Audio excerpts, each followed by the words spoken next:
get these Melanitania rivers out.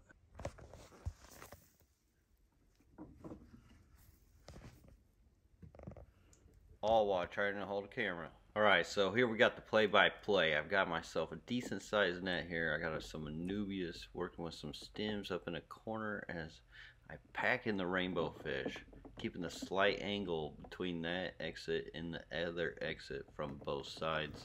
Swoop up, they're trying to run, keep them going. Slight hole, one got lucky, found it, tried to get them, oh, couldn't, found the hole again.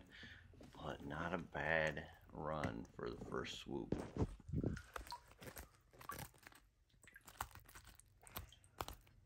Some nice color on them. Here they are. I'm going to bring in some of the plants too. Get them into their new tank, get them colored up. And you want to use the classic glass bowl with these guys since they are jumpers. I don't think they would jump, but just in case. Let's go. So the tank they're going in doesn't have a whole lot of plants. It's got a little bit of plants to start going, but oh wait, I do got Ferrugenia Crip in here. Well, this should help balance it out, having more plants.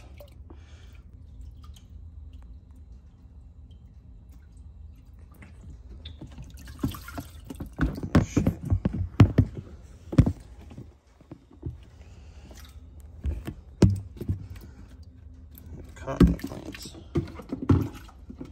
There you go. Flop in there.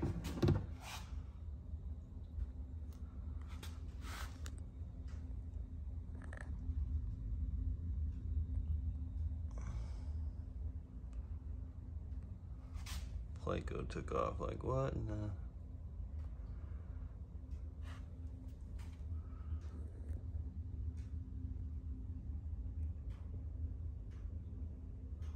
There you go, buddy, you got it. Are you eating your way through?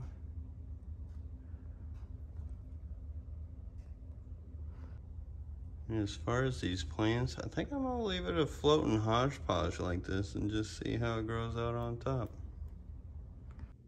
And next up, green neon tetras.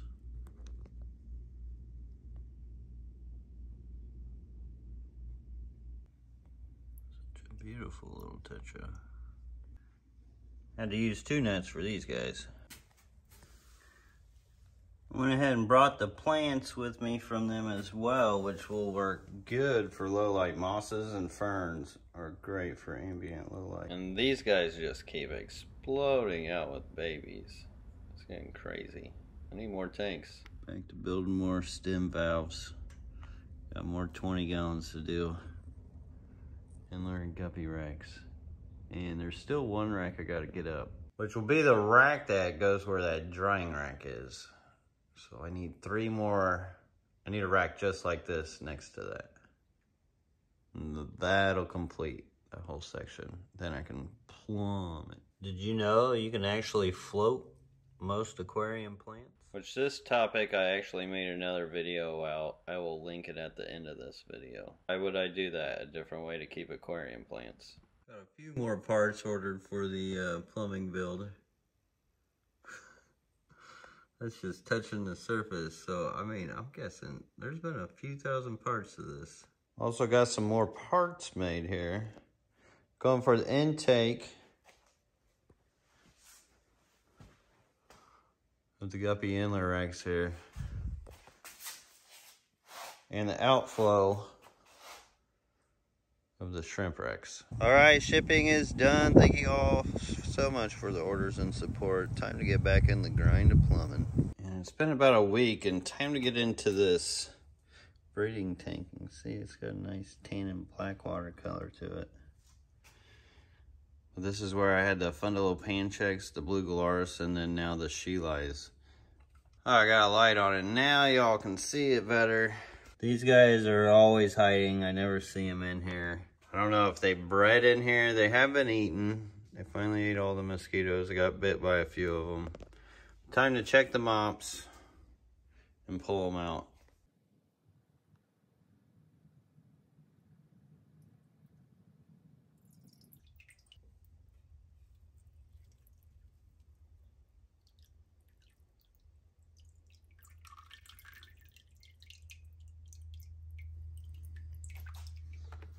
And they could just be spawning in this feed too.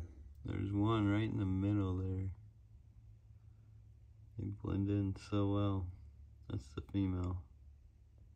Male is right here. It's so hard with this glare since my desk is white, but there he goes. He seems like he's kind of guarding this area, so I wonder if he's got eggs up in here. Alright, let's look through the mobs here, see if I can find some eggs. So, big goose egg on the mob. Now, none of these fish have been conditioned to actually breed.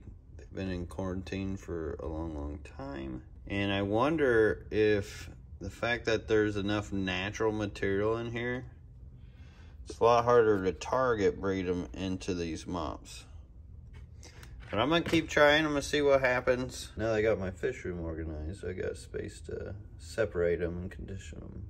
So I'm gonna catch these guys out and put in a different pair. Or if I wanted to, I could give it time to see if something did spawn up out of here. But I don't know. I kind of want to just keep trying to see what happens with these, especially since the other pair is some Galaris again. Tell you what though, they are looking chunky and wild.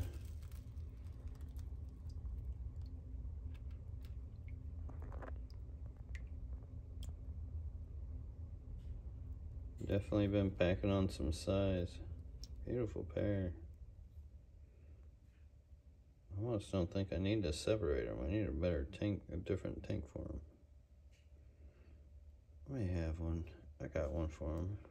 It did take them a while to get comfortable in here. I don't know. I kind of feel like maybe I should just let them sit longer. Really want to get that other Galaris pair out though.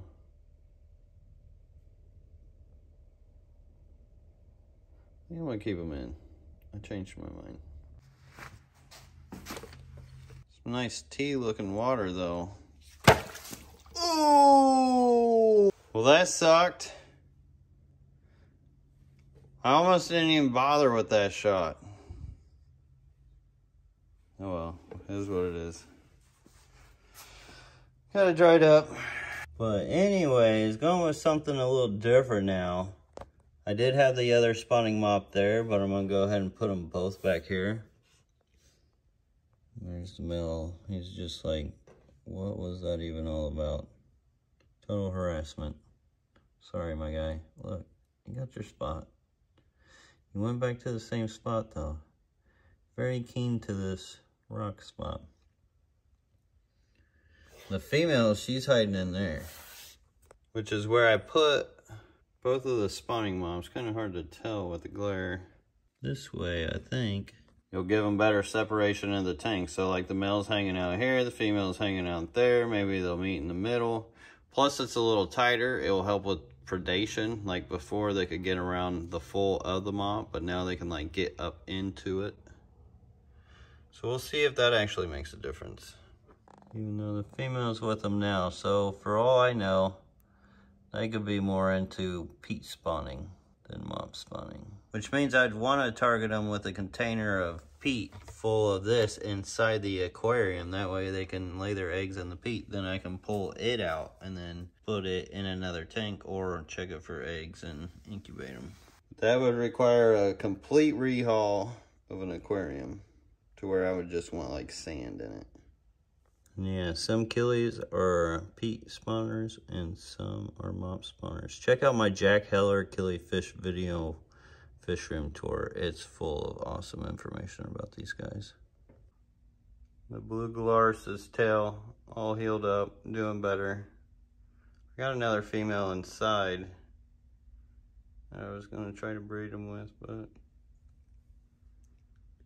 I need another tank. So I think eventually it'd be nice to maybe put up a killie rack and tetra rack or whatever rack plus rice fish over here at some point. I haven't decided what I'm going to do, 20s, 10s, or how I'm going to do it, but I think I got to build a barn to store my like supplies and stuff before I can even think about that though. That's going to be a mission. So way down that road for that. But I do got another 10-gallon in the house. That's just like this one, but then I start losing more and more desk space, and I need my desk space. I think I'm at that point where I got my money's worth and all the miles out of these shoes. You know, I mean, they still got a little life in them. I need to sew some patches on or something. That would be cool. So after that, now I just stand here. Like, what do I want to do here? There's so much to do here as far as moving things, organizing. Sometimes you just got to do it, but at the same time, you want to be strategic about it. But what I really need to work on is getting the fish room tour video done for you guys. So before I jump into all this organization of all this, which is already out, just type in LRB fish room tour. Stay tuned for more development, and if you're just finding this, check out the channel. And if you want to see more floating plants, unusual floating plants, check out this video right here.